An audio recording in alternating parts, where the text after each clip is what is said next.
blind, have low vision, or have another print disability which makes reading, holding a book, or turning a page difficult or impossible. The content is copyrighted by the respective publishers. For more information, please visit us on the web at nfradioreading.org. Hello, this is Evelyn, and for the next hour I'll be reading from the February 15th issue of the New York Times Magazine on the Niagara Frontier Radio Reading Service. What it's like to live with one of psychiatry's most misunderstood diagnoses. Spurred by her past struggles with dissociative identity disorder, she has devoted her professional life to studying it. By Maggie Jones. Maggie Jones interviewed more than 24 people who have been diagnosed with dissociative identity disorder, along with nearly 20 experts.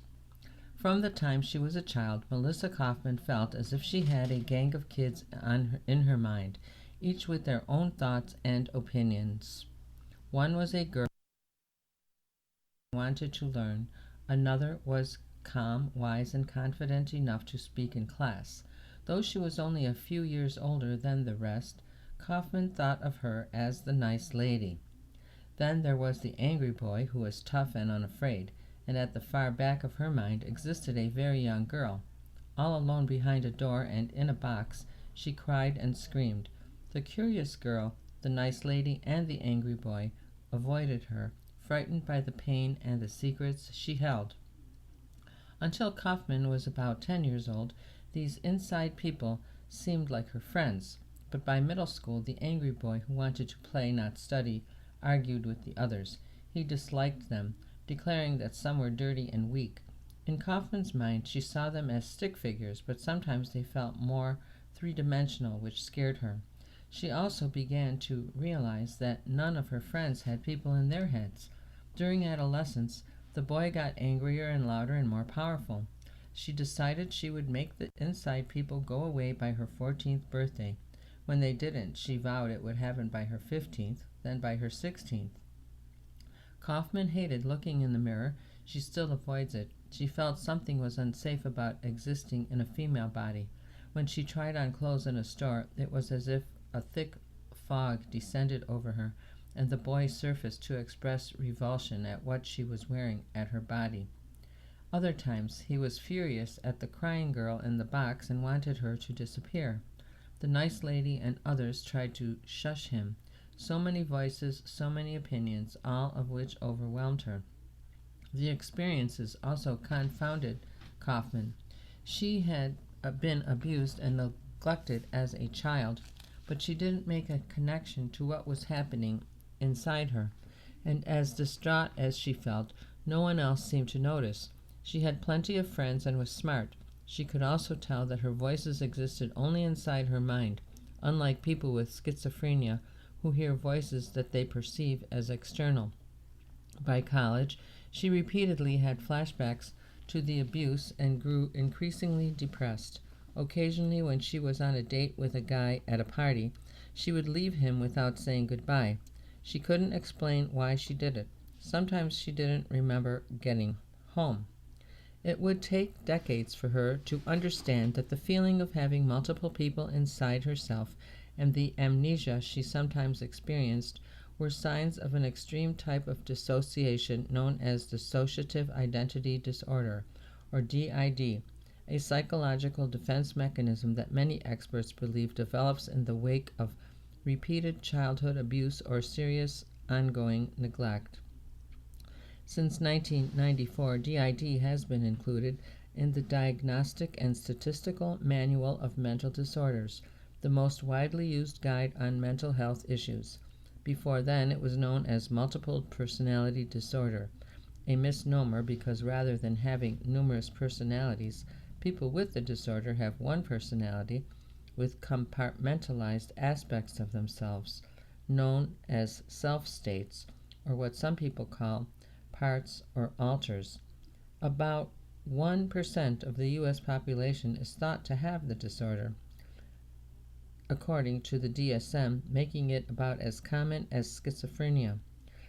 Researchers have documented it in the Netherlands, Turkey, China, and other countries. It is also one of the most controversial diagnoses in psychiatry.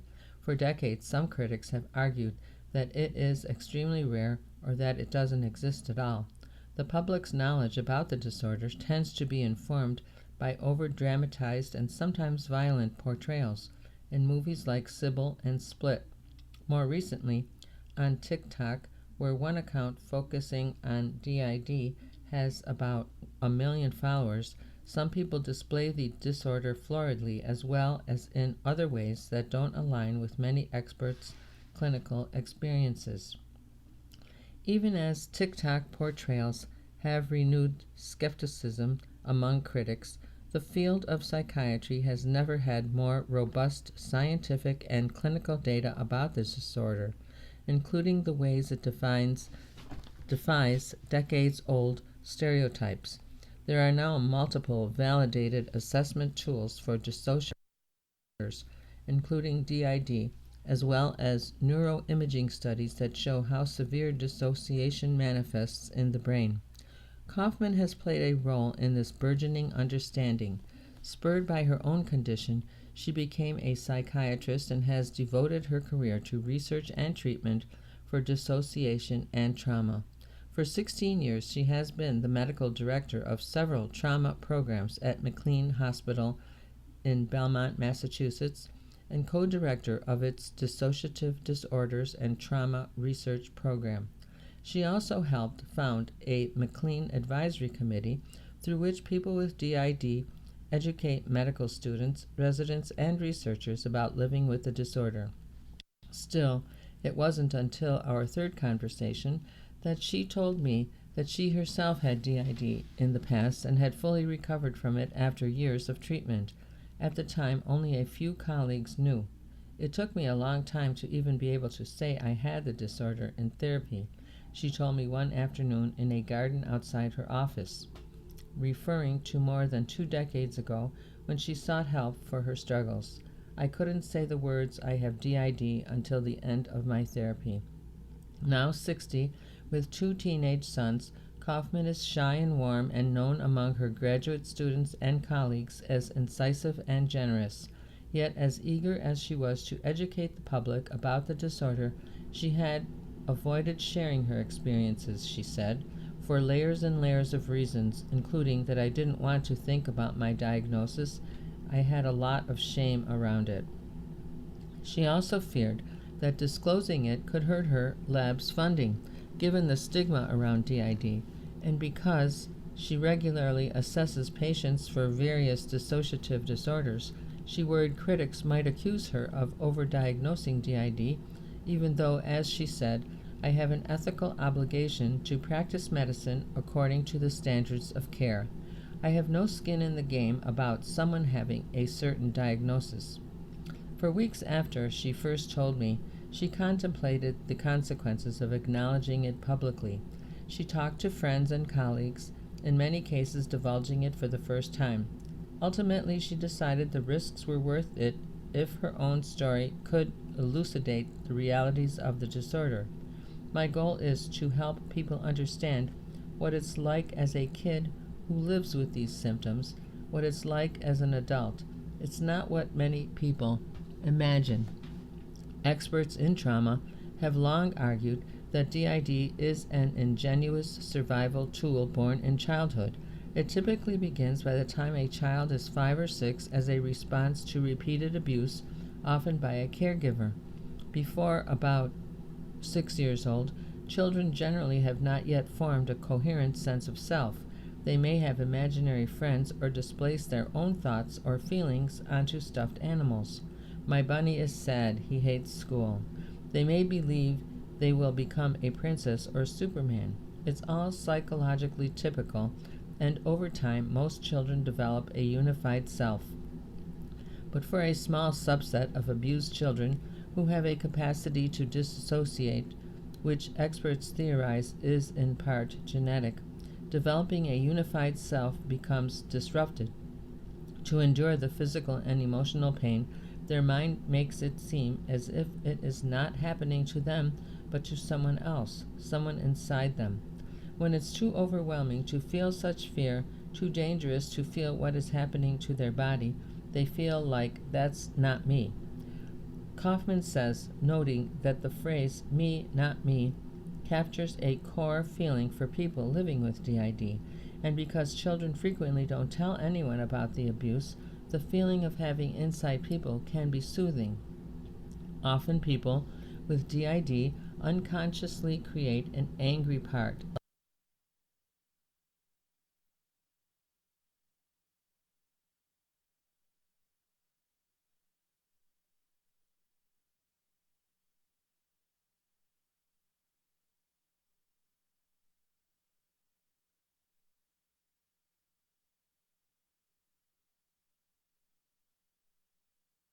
Like Kaufman's nice lady, who helped her speak in class, have certain skills that keep children engaged in school and in the larger world and help them experience humor, joy, and hope. That's the adaptable aspect. But the flip side is that if a child has DID, their mind doesn't follow the usual developmental pathway to form a coherent self. It's like a jigsaw puzzle, where the pieces have never fully been put together, explains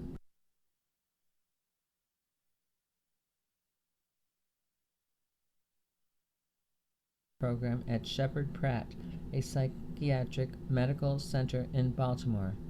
While we all have self states, a work state, a social state, a family state, and so on, most people who are well integrated can move among their different parts without feeling unstable, says Frank Putnam, an expert on child abuse and dissociative orders and a professor of psychiatry at the University of North Carolina School of Medicine. Most people, too, experience some dissociation when they drive from the grocery store to home with little memory of how they got there, or they lose track of time while immersed in a video game. But for those with dissociative disorders, the experiences are more pervasive. People with DID have both, along with fragmented self states, which often cause them distress and can make daily functioning difficult. Among other things, one self state can be unaware of actions taken by another state. One therapist, for instance, told me about a client who once spilled coffee on his suit and then found himself in a new suit and didn't know how it happened. A woman told me she opened her car trunk one day to find 3 pairs of beautiful shoes in her size, with no memory of buying them. Skepticism about DID stems in part from Sybil, published in 1973 and made into a TV movie 3 years later. Both were sensationalized versions of the story of Shirley Mason, a woman who her psychiatrist claimed had 16 personalities. Along with psychoanalysis, the therapist used hypnosis and injections of sodium pentothal, which may have created false memories of childhood abuse and personalities. An explosion of workshops followed to train therapists in multiple personality disorder, as it was then known. Some therapists asked clients leading questions and used hypnosis to uncover supposed sexual abuse and personalities, encouraging fabricated stories and memories.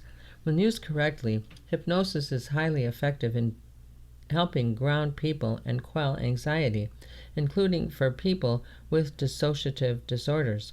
As cases of multiple personality disorder exploded, so did the criticism. When I was seeing patients in the 1990s, it was so therapist-driven, says Alan Francis, professor emeritus of psychiatry at Duke University. Francis led the task force overseeing the revision of the 4th edition of the DSM, in which multiple personality disorder was renamed dissociative identity disorder. He counts himself among the psychiatrists who remain wary of the diagnosis, most recently because social media has, he says, propelled a surge in questionable self-diagnosis. For some people, Francis notes, DID provides a label for explaining their distress.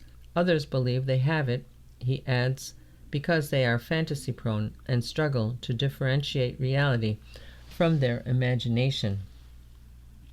Stephen Sharfstein, a past president of the American Psychiatric Association, partly attributes ongoing skepticism about DID to the fact that while childhood abuse is widespread, at least 1 in 4 boys and 1 in 24 girls and 1 in 20 boys in the U.S. experience sexual abuse, mostly by people they know, according to the Centers for Disease Control and Prevention. Psychiatrists disagree on the extent to which trauma is at the root of mental illnesses, including DID. You are listening to a reading of articles and features from the February 15th issue of the New York Times Magazine on the Niagara Frontier Radio Reading Service.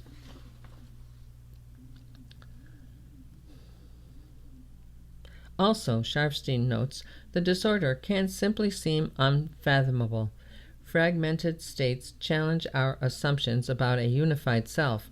It seems incredible that someone could have radically different states of minds when it's not a hallucination, not psychosis, and that's scary, including to some therapists who don't know how to treat it. But in contrast to the 1980s and 1990s, neuroscientists now have more clues about how severe dissociation appears in the brain. In the late 1990s, Ruth Lanius, a psychiatrist and neuroscientist, who is the director of the PTSD Research Unit at the University of Western Ontario, was running a PTSD study using a standard approach for measuring responses to trauma memories. A person narrates a memory, which is recorded and then played back during an fMRI scan. Typically, the subject's heart rate, blood pressure, and activity in their amygdala, which facilitates the fear response, increases. One subject had been so horrifically abused as a child that Lanius expected the narrated memory would trigger a flashback and the woman would feel as if she were reliving her trauma, causing her heart rate to spike. Instead, to Lanius' surprise, as the woman lay in the scanner, her heart rate stopped. Lanius had her listen to her trauma narrative 2 more times with the same result. When she interviewed the woman afterward, the subject said she felt numb and completely disconnected from her body. In further studies, Lanius was able to pinpoint areas of the brain that suggest subjects like her have dissociative subtype of PTSD. In response to trauma, their brains, unlike classic PTSD patients, blunt arousal. Activity in their amygdala decreases, while processing in a part of the frontal lobe where motions are controlled increases. More recently, Simone Reinders, a neuroscientist at King's College in London, has published multiple imaging studies about DID, including those in which actors were told to mimic different dissociative states. The actors could not match the neural responses of those diagnosed with DID. Critics have noted that some imaging studies have small sample sizes and should include PTSD subjects as controls. Newer studies, including by Kaufman and her colleague Lauren Liboy, show that patterns of brain network communication change depending on the severity of the dissociation. We don't yet have a singular biomarker for DID, Kaufman says, noting that schizophrenia and other disorders don't either, but we are seeing important patterns emerge. When she was 17 and in college, away from her friends and family, Kaufman felt unmoored. She started therapy but couldn't talk about what was going on inside her. She had never told friends or family members about the neglect and abuse she experienced as a child. She declined to discuss the specifics of her childhood trauma with me. She couldn't even fully acknowledge it to herself. For years, she'd been reading Sigmund Freud, Pierre Janet, and other psychologists who wrote about trauma and dissociation. Still, she could not make a conscious connection between what happened in childhood to her ongoing struggles, which were mostly easy to hide. Despite a couple of bouts of serious depression and anxiety, she was extremely high functioning. Working hard in school was one of her coping mechanisms. In contrast, many people with the disorder also suffer from other mental health issues like substance abuse, eating disorders, debilitating anxiety and depression, and suicidal ideation. Over 70% of people with DID have attempted suicide, which sometimes are so severe They land patients in hospitals and make healing from the disorder harder. Several of the more than 24 people I interviewed who have been diagnosed with DID had been in and out of hospitals or intensive outpatient programs, including a woman in her mid-30s who asked me to identify her by the first initial of her middle name, E, to protect her privacy. We met one summer afternoon not far from where she lives. Though initially cautious about talking to me, she was warm, funny, and insightful. As far back as she could remember, she had different parts in her mind. One part helped her focus in school, where she was an A student. Another was more social, another extremely critical. Her favorite part was a teenager who took risks and pushed boundaries. In middle school, E wore her hair in a mop of curls, dressed in muted tones, big baggy sweatpants. But every Friday she straightened her hair, wore a t-shirt that clung to her ribs, and lots of makeup. It wasn't a decision, it just happened. Though she struggled with dissociation and disturbing memories in adolescence, a breaking point came during her freshman year of college. She was giving a presentation on the male gaze in a women's studies class, and as she spoke, she had a flashback to sexual abuse from her childhood. She felt outside her own body as if watching herself from afar. She froze in front of the class. That summer, she had to interact with people who had abused her, and her anxiety, depression, and OCD spiraled. She avoided touching food and developed elaborate hand-washing rituals. She started exercising compulsively and restricted what she ate. Inside her head, negative parts made her feel worthless and encouraged her to hurt herself. She lost 40 pounds over 3 months without being fully conscious of it. She drank too much, took too many benzodiazepines, and descended into a fog. Over the next years, E was hospitalized more than 24 times by her count, mostly for anorexia and suicidal ideation. She went in and out of attending school and work. During her first hospitalization, an intake staff member asked her if she had any history of trauma. E hated thinking about her past, much less talking about it. She said no. Later, a psychiatrist placed her on a trauma unit where she was diagnosed with PTSD with a dissociative disorder. During a subsequent hospitalization, she received a diagnosis of DID. Another woman I met, S, the first letter of her middle name, told me that during her early stages of treatment, she struggled to navigate her job as a faculty member. Her hospitalizations and different self-states interfered with work. Sometimes when she was grading students' papers, she couldn't make out the words, as if she were a child who couldn't read. Then one day she was in a departmental meeting, and a dean asked S to explain something related to her work. In her mind, S felt like a young girl. She suspects something triggered her, and she suddenly believed she wasn't good enough or smart enough, a common experience when she was a child. But when she looked down at herself, her body didn't match. She was an adult, wearing slacks and leather boots, the clothes of a professional. How, she thought, is it possible that anyone thinks I have something to say about this? For S, like for many people with DID, finding effective therapy took years.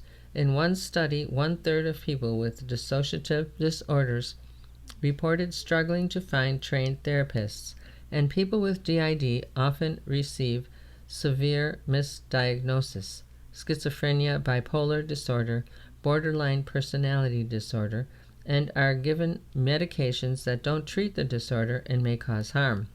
There's no medication that specifically addresses dissociative disorders.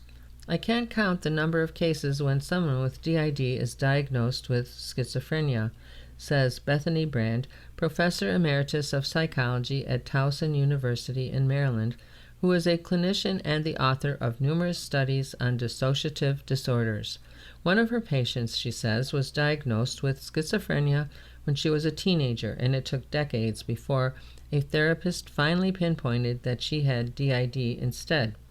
Imagine if they had cancer, but it was diagnosed as heart failure, she says. Part of the problem is that disassociation has long taken a backseat in psychology training. In a study of graduate psychopathology textbooks, Brand found that some of the books didn't address DID and other dissociative disorders in depth. Chaffetz told me that even if therapists recognize DID, they don't necessarily know how best to help the person, which starts with creating a solid, safe enough relationship, he says. Instead, some push clients to dig up traumatic memories too soon, or they become seduced by what they see as the dramatic elements of DID. How many personalities, he says, is exciting to some people. Starting in 2021, Kaufman and her colleagues around the country began hearing from an increasing number of families whose adolescents believed they had DID. McLean and other treatment centers also got calls from pediatricians and therapists asking for advice on how to assess teenagers reporting DID. It was during COVID. Kids were stuck at home, and TikTok videos about DID were growing in popularity. By 2022, videos with the hashtag DID had been viewed at least 2.7 billion times, and those with a dissociative identity disorder 1.5 billion times.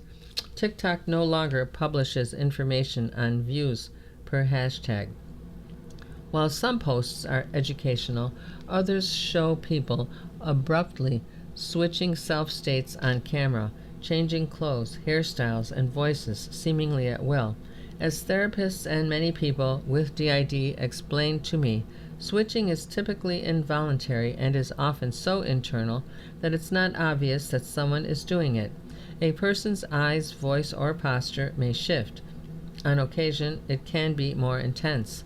A person regresses to a childlike state or looks as if they are having a panic attack. It's impossible to know how many people on TikTok have DID. There is likely to be a mix of those who actually have the disorder, those who pretend to have it, and those who believe they have it but don't. Several people diagnosed with DID told me they don't recognize their experiences in the TikTok videos they've seen. After a lifetime of shame about their abuse, children often believe it's their fault if an adult hurts them, and stigma surrounding the diagnosis, the idea of going public with their disorder feels incomprehensible. I worry people think that's what it really looks like, E told me, as if I am 60 different individuals in a body rather than one person. Self-diagnosing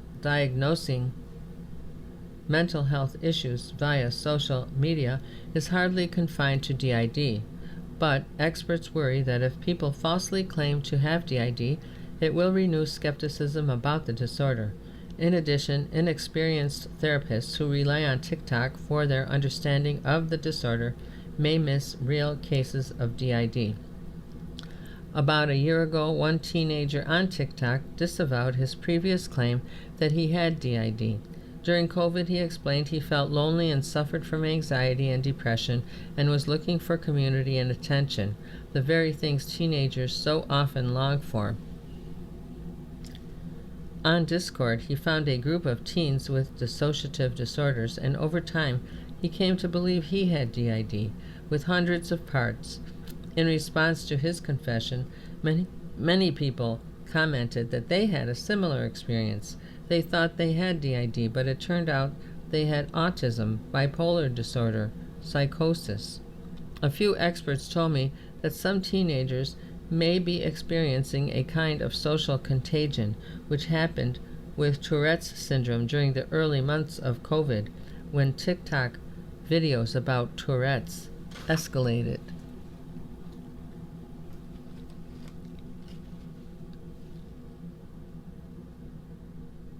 Typically, the syndrome affects young boys, but in 2021, adolescent girls who were often struggling with other mental health issues like self-harm increasingly reported having Tourette's, but their tics didn't quite line up with typical Tourette's tics and instead reflected those in TikTok videos. You are listening to a reading of articles and features from the February 15th issue of the New York Times Magazine on the Niagara Frontier Radio Reading Service. The creator of what may be the largest DID TikTok account, the A System, with almost 1 million followers, told me that a therapist diagnosed them with the disorder several years ago. Posting on social media, they said, is an attempt to accept and embrace their disorder, and it's also how they found an understanding and accepting community. When we talked, they asked me to refer to them as Asher, their self-state at the time. They also asked that I not use their last name. They received regular hate messages, many accusing them of faking DID. Many of their videos, said Asher, who is in their 30s, do not reflect their life with DID. Some, they said, are purposefully dramatized with two identities talking in conversation, one denying they have DID, the other not, often with different voiceovers and switching hats, outfits, or wigs for different self-states. The idea, they said, is to show what it feels like to them to live with DID. I'm not an educator. I'm just trying to explain my own experience. Jamie Pollock, who was diagnosed with DID about 20 years ago and is the founder of An Infinite Mind, an education and advocacy group that hosts an annual conference for people with dissociative disorders, chalks up the posts to a generational shift in which mental health problems are more accepted and being public about one's personal life is common. I've talked to some of them who said they make their parts more distinct because it makes better content, Pollock says. People are trying to break the stigma. DID doesn't look the same for everyone. After her diagnosis, Emma Sunshaw, a psychotherapist, an author, and the host of the widely respected DID podcast, System Speak, found social media useful for a while. When Sunshaw was struggling to find a trained therapist, she discovered people on YouTube who talked about their experiences in a way that felt familiar and gave her a vocabulary to understand her own diagnosis. One study found YouTube videos are more accurate depictions of DID than TikTok. In other ways, though, she couldn't relate to them. The videos were mostly about how people presented their states to the world, she told me. People weren't talking about getting better, which Sunshaw desperately wanted to do. After Kaufman decided in college that she wanted to become a psychiatrist, she went on to get a PhD and an MD from Boston University. When she began her psychiatry residency, faculty encouraged the trainees to be in therapy to better understand their patients' perspectives. Kaufman started seeing a psychiatrist with an expertise in trauma disorders. Still, she couldn't talk about abuse in her childhood. She barely talked about her past at all and repeatedly told her therapist that she never felt angry. But over time, as she began to feel safer, Kaufman mentioned that she had different voices in her head and described some of the amnesia she experienced.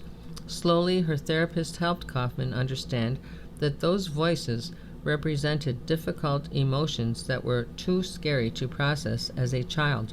She explained that despite Kaufman's disavowing feeling angry and vulnerable, the angry boy was Kaufman's own expression of anger and important to her survival. He served as a form of self-protection, in part by trying to push away self-states that held on to experiences of the past. And though her therapist acknowledged Kaufman's different self-states, she didn't reify them by writing down their names or speaking to a young state as if Kaufman herself were a child. The parts were not the point, really, as Kaufman explained. It was about the conflict represented by my self-states. During treatment, she read and reread the memoir, A Fractured Mind, My Life with Multiple Personality Disorder, by Robert Oxnam, a China scholar who was the president of the Asia Society in New York City for years and died in 2024. Kaufman was reassured by the fact that he was professionally successful and had a family. Knowing there were people with similar struggles, Kaufman says, came at an important time in my own treatment. Still, when her psychiatrist diagnosed Kaufman with DID, she felt ashamed and panicked. It's sort of akin to people who are so closeted, Kaufman, who is gay, told me, that they don't even know they are gay. Therapy was slow and could be rocky. While driving to a session one morning, a couple of Kaufman's scared young states wanted to talk to her therapist about the past, but her angry self-state, which helped keep her from thinking about the abuse, was furious, unwilling to do it. It felt like a war inside of her. She parked her car and in her angry state slammed the door, signed a check for the session, added a note that said she couldn't meet that day, and dropped it at the office. By the time Kaufman arrived at work, she was calm and professional and proceeded through her day as if nothing had happened. Not long after, when Kaufman cried during a session, she told her therapist it felt as if it was the young, neglected parts of herself that were crying, and as she started to acknowledge her traumatic experiences and dissociate less, she understood she was no longer at risk of abuse, as she was as a child. She began to see, too, that her self-states were not separate. They were all aspects of herself. Then one day, after years of treatment, Kaufman noticed that the nice lady had disappeared, and next the angry boy. He just lost steam, she told me. None of it was dramatic. One woman told me that when her parts quieted and finally became silent, it was like watching large inflatable yard decorations deflate. They had nothing to do anymore, she said, referring to the roles they had protecting her and hiding secrets. On occasion, Kaufman misses some of her parts. She hates public speaking, and the first time she had to address an audience after the self-states disappeared, she wished she had the nice lady to do it, and she's still uncomfortable expressing anger in a way the angry part was not. Kaufman's own experience is what's known as integration. Many people won't get to that point, and it's often not a goal for them and their therapists. Instead, researchers are focused on other treatment outcomes for people with DID or other trauma-related dissociative disorders to create a standard of care for practitioners. In a recent study by Bethany Brand, therapists helped stabilize patients, among other interventions, and taught them to use strategies instead of dissociation to manage memories of trauma. The study found that subjects receiving the treatment hurt themselves less and experienced greater emotional regulation, self-compassion, and better relationships. Researchers in Britain, Denmark, Chile, and other countries are now developing studies using the same program. Even as they heal from DID, some people don't want to lose their parts. One evening at E's apartment, she told me that she was crying and distraught in therapy that day, recalling an old memory. Then a part took over. She didn't summon it, but it washed over her, and she stopped crying immediately. It's as if I took a Xanax. If she integrated, she wondered if the part would recede or disappear altogether. Would she no longer be able to get into a trance state that blocks out all distractions and had helped her be a focused student? Her ability to move into severe dissociation, she said, allows her to experience no pain during certain situations, like getting a Brazilian wax. Often people with DID have such intense depersonalization, feeling disconnected from their body, that they are unaware of their pain, even when they harm or cut themselves deeply. In some ways, being totally integrated sounds super lonely at this point, S told me. If you were to ask me what my real goal is, it wouldn't be to be integrated. Instead, for S, who is far more aware of her self-states than in the past, healing means improved self-regulation, including among her parts. Right now, it's still as if there are lots of doors opening and closing in my mind, with parts waking up at different times and creating chaos. At a DoubleTree Hotel in Orlando, on the edge of SeaWorld, among multiple pools and waterfalls and all-you-can-eat breakfasts, about 350 people gathered at a conference center tucked away in the back of the hotel grounds. They were there for Healing Together, the annual event Jamie Pollock created more than 15 years ago for people living with DID and other dissociative disorders, as well as their loved ones and clinicians in the field. Kaufman had told me about the conference and encouraged me to attend, calling it revolutionary for bringing together people with DID who often feel there is no one else like them, and for focusing on education and support. In the main hallway, which was lined with tables, a therapist named Jamie Merrick promoted her book, Dissociation Made Simple, and included bookmarks that proclaimed, "Dissociation is not a dirty word."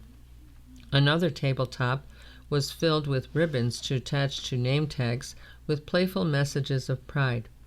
#plurals, Hot Mess Express, allow me to introduce myself. People had come from all over the United States and other countries to attend, some scraping together money to do so. Another 300 people attended online. One woman told me she was diagnosed more than a decade ago, but was too scared to come to the conference before now. She brought her husband for moral support, the only other person aside from her therapist who knew she had DID. The conference was comforting and validating, she said. You come here and you can't deny your diagnosis anymore. I'm overwhelmed with feeling that I belong. A woman named Jennifer, who is a lawyer at a major international bank, attended her first conference more than a decade ago when she'd never met a person with DID. Robert Oxnam was among the speakers, and when Jennifer confided some of her struggles to him, he reassured her it would get better, and slowly it did. After years of therapy, she no longer has distinct self-states. She returned to the conference, she told me, hoping she could help others, just as Oxnam helped her. Every year, Pollock closes the conference by appearing on stage wearing a bee costume, a yellow tutu, a black and yellow striped jacket, and antennas. As a kid, she tells the audience, she didn't know anyone who had a mind like hers, who felt the way she did. Later in her life, Pollock attended groups for sex abuse survivors. They were useful, but she still felt like an outsider with a secret she couldn't share. I could never find my people, she says, until she created Healing Together. She then plays a video of Blind Melon's No Rain, which made her feel less alone in high school.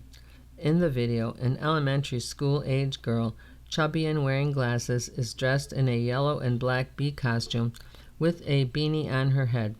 Onlookers laugh at her or view her with puzzlement or indifference, until she finds a field with dozens of people dancing and cartwheeling, twirling, jumping. All of them are dressed in yellow and black tutus, leotards, and beanies, just like her. This year I was there, Kaufman was ill and could not attend. She told me that when she first came to Healing Together more than a decade ago as a clinician and researcher, people kept approaching her. They were desperate for therapy referrals. They needed help with insurance problems. A woman asked if Kaufman could put her in an fMRI machine to prove to insurers that she had DID. No imaging scan can do that. Kaufman suggested clinicians and helped where she could. At the end of that weekend years ago, Kaufman went to the final event. As Pollock stood on stage and the video played, she invited her bees to stand up. I consider all of you part of my beehive, she said. Kaufman watched as dozens of people crowded into the aisles and along the sides and back walls, some holding hands, others putting their arms around each other, all counting themselves among a community of people with the disorder. Kaufman couldn't bring herself to join them. She worried about her job and what her colleagues would think. She felt like a hypocrite, hiding behind the title of researcher, never divulging that she had lived with the disorder. She stayed in her seat, tears streaming down her face, both moved by the courage of others and ashamed of herself.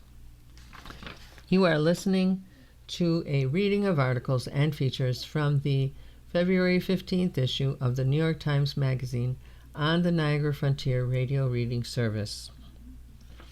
She continued to return to the conference each year with her research team, who still didn't know that she once had DID. Then, about 8 years ago, something shifted in her. Kaufman was sitting by herself during the closing ceremony when Pollock invited her bees to join her. This time, as people around her got up, some swaying together, Kaufman slowly rose from her seat. Her body felt heavy, her heart raced. Part of her longed to sit back down, but as no rain played, she remained standing. Screenland. Who cares if Matt Damon's Odyssey helmet is historically accurate? What are fans really searching for when they nitpick new adaptations for anachronisms? By Paul McAdory. Where is the obstacle? In a trailer for the new film adaptation of Wuthering Heights, Emily Bronte's 1847 Gothic novel about obsessive love and calamitous revenge in the moors of northern England, a servant puts this question to her distressed mistress. Catherine Earnshaw, played by Margot Robbie, Kathy, as she's known, has accepted an offer of marriage from her affluent neighbor despite, or because of, her love for Heathcliff.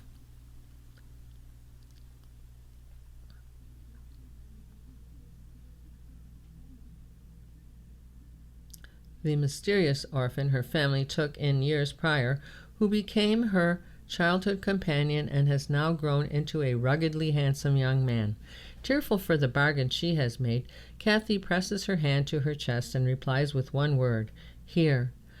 Put the same question to the many early detractors of this adaptation, directed by Emerald Fennell, and they might point not at their hearts but at everything that's on the screen, the sweeping romantic tone and sexual content of the promotional materials, which they see as an affront to the book. Elsewhere in the trailer, we glimpse shots of an elaborate dollhouse, bountiful table spreads, and smothering fog, as well as a suggestively worked mound of dough, characters fondling a wall that appears to be made of flesh, and ecstatic gasps from Kathy at Heathcliff's touch.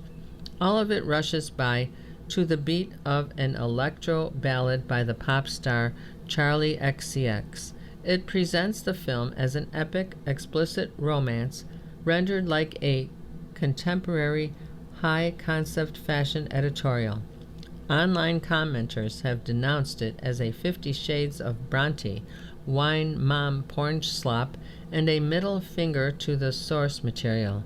In a Reddit thread about a teaser, a user lamented that Emily is rolling in her grave. Another wrote that it feels like some historically inaccurate, poorly written, cringy, questionable, and tasteless dark romance. This is not your great-great-great-grandmother's Wuthering Heights, and to these viewers, that is a problem. Something similar happened with the trailer for Christopher Nolan's upcoming adaptation of Homer's Odyssey, in which Matt Damon plays Odysseus. After years of war, no one could stand between my men and home, he sets up in a voiceover. Many viewers immediately took umbrage. The problems weren't about the familiar story beats that flit by, like the Cyclops entering his cave or dead warriors rising to face the living. The issue was historical accuracy. Dozens of videos, posts, and articles boasting millions of views object that the austere cuirasses, drab leather nonsense in one user's words, and red-plumed helmets worn by Odysseus and his crew do not resemble actual Bronze Age Greek armor circa 1200 BC.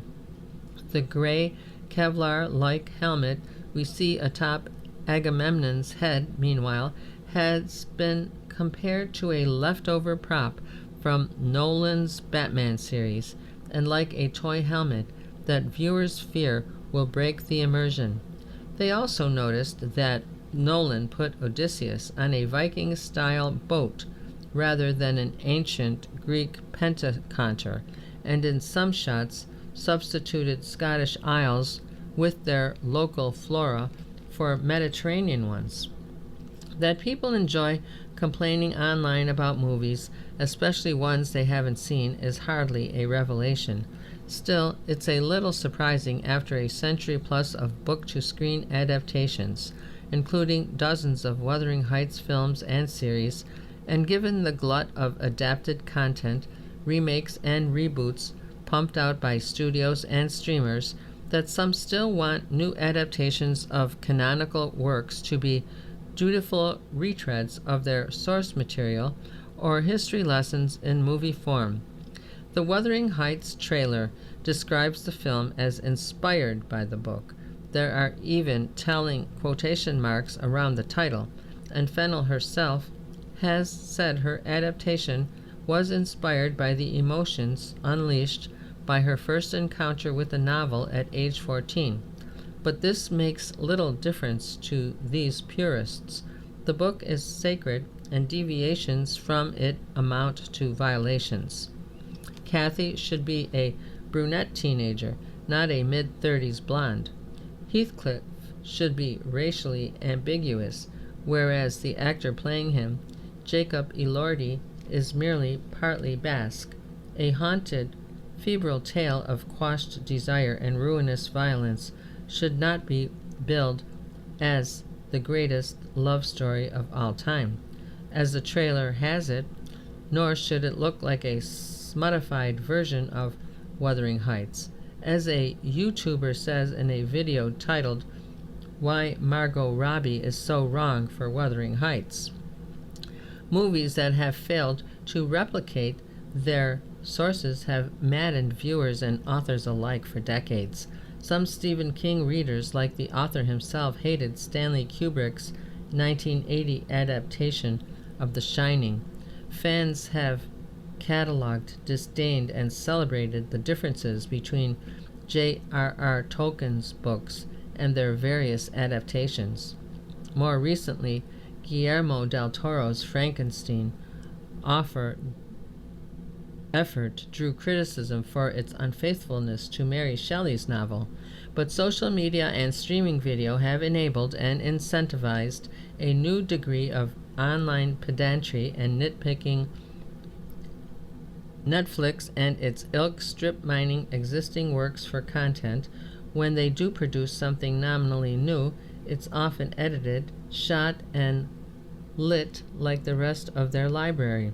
We are subjected to the same stories with the same aesthetics again and again, and we are dazed by the monotony.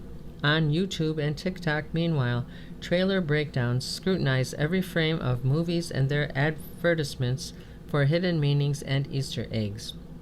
This situation has inspired, among select viewers, a form of spectatorship that resembles the way you might compare values across spreadsheets, a kind of anxious, professional monitoring in which the images on screen must be checked and rechecked for their accordance with the original text and pre-existing notions about it.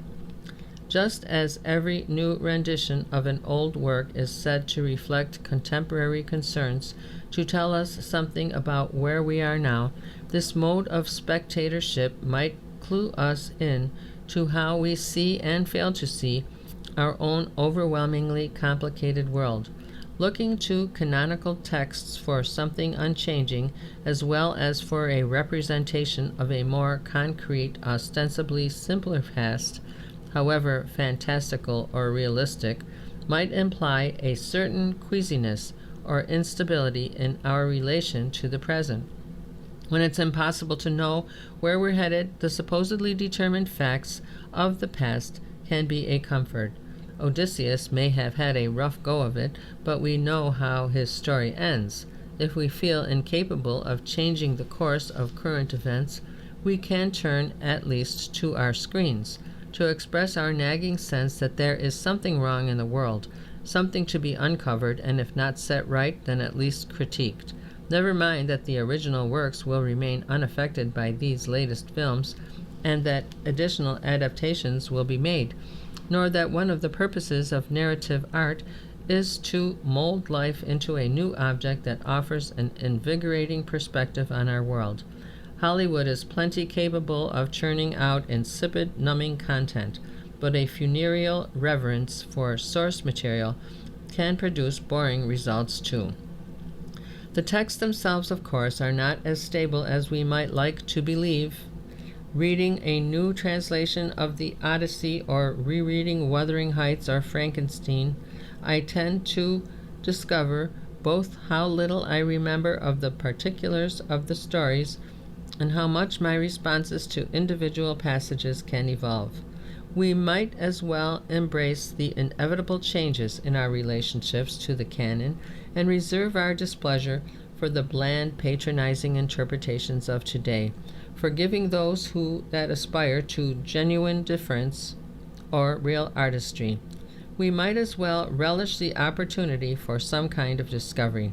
Better to return to the texts and to give daring adaptations their fair shake than to live like Heathcliff, cantankerous and volatile, hoping to coax a ghost of the half-remembered past back into our hearts. You've been listening to a reading of articles and features from the February 15th issue of the New York Times Magazine. Your reader has been Evelyn. Thank you for listening. Coming up next, the Niagara Frontier Radio Reading Service with the USA Today. Following that at 2 o'clock is episode number 42 of Mark Twain by Ron Chernow. Stay with us for these readings and more.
The following program is intended for